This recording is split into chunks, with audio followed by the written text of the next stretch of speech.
What is up guys, Mrwhosetheboss here, and this is going to be some gameplay of Bloons Tower Defense Battles, where it's basically me, Mrwhosetheboss, versus DevTube.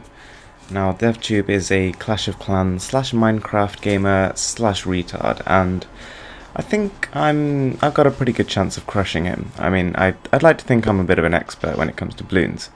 I mean, I don't know if you guys have actually played it, but you really should. This is one of my favourite strategy games on any mobile device ever. I mean, there's Bloons Tower Defense 5, which is the really sort of in-depth single-player game, and then there's Bloons Tower Defense Battles, which is sort of the multiplayer spin-off, and it's also quite a lot of fun. The idea is that you sort of plant towers to defend against incoming balloons, and even though it sounds like a bit of a joke, you know, the sort of balloons and all these funny little monkeys fighting them, it actually is a very deep RPG with a lot of progression and a ridiculous level of difficulty. In fact, I would go as far to say that I dare you to try and complete Bloons Tower Defense 5. It is up there with the likes of Monster Hunter in terms of game difficulties. It really is crushing. I mean, I know how sad it sounds, but I've been on the verge of tears from this game. I mean, you invest an hour into building up your defenses for a level and all of a sudden it's gone within one wave.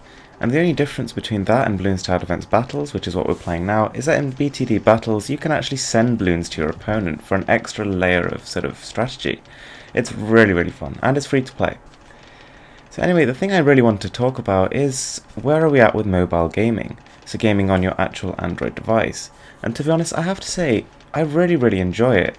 Just because of the pick up and play nature, the fact that you always have your phone with you compared to something like a PlayStation Vita or a 3DS, which is kind of a little bit more awkward to carry around with you, and I suppose it's because your phone does literally everything. I mean, you use your phone for the internet, you use your phone for the email, your Snapchat, your Facebook, your Twitter, everything, and so you cannot really replace your phone with your 3DS or with your PlayStation Vita, because those things only serve a subset of those functions, so you're going to need two devices if you carry those.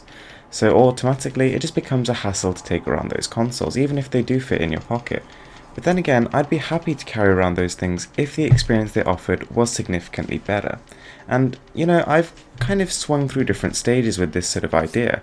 I mean, there's been some points where I've thought, yeah, the PlayStation Vita offers a groundbreaking new graphically impressive experience with incredibly deep games that cannot be experienced on any mobile device.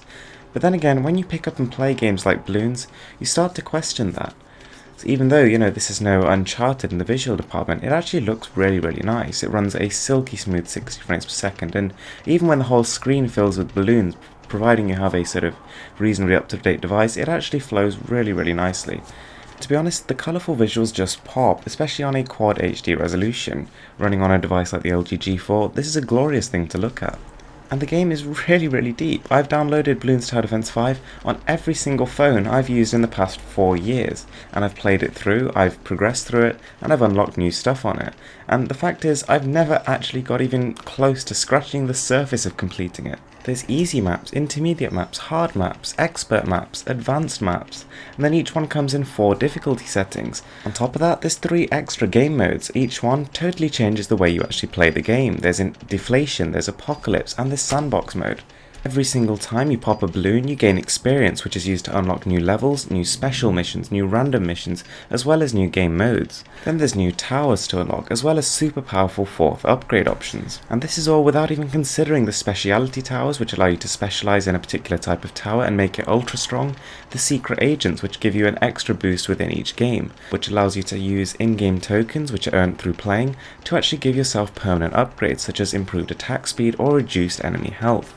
And then there's achievements, an online leaderboard, as well as co-op play, and I mean the point I'm trying to make here is that for the tiny price tag, you're actually getting huge amounts of content, like literally ridiculous amounts of stuff to do.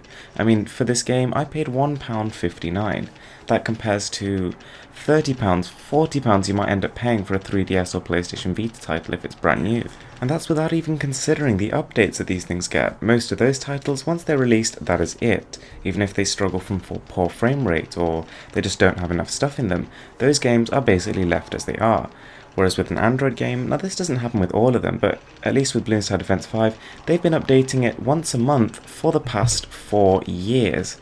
So you can imagine that the actual amount of content has probably tripled or quadrupled since it's initially released. And so, I mean, you basically never get bored of it.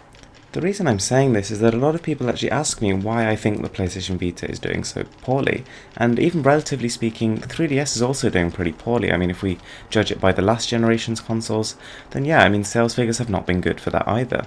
But when you play games like Bloons Tower Defense 5, you start to realise why that is the case.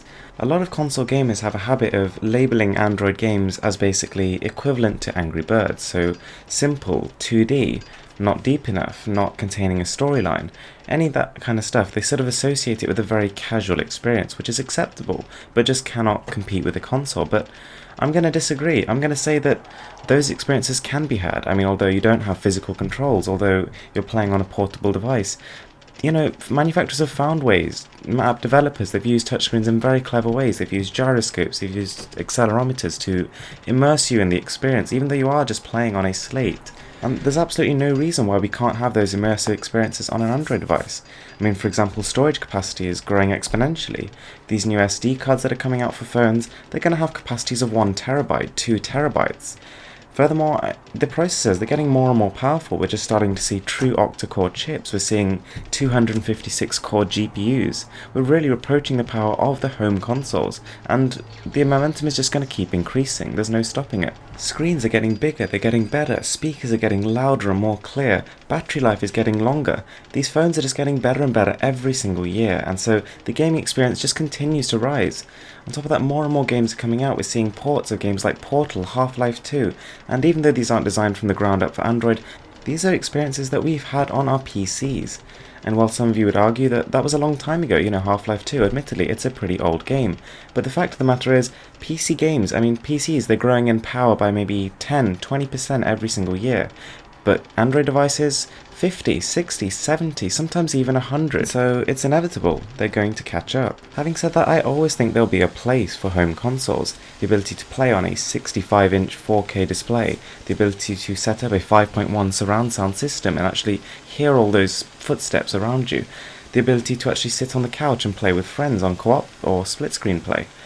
However, it's the 3DS and PlayStation Vita, the handheld consoles, which I really think are losing their place. There's clearly a lot of people who support them, me being one of them. I think they're a really cool thing to have. I think they're a great idea, a nice gadget with lots of interesting and new experiences.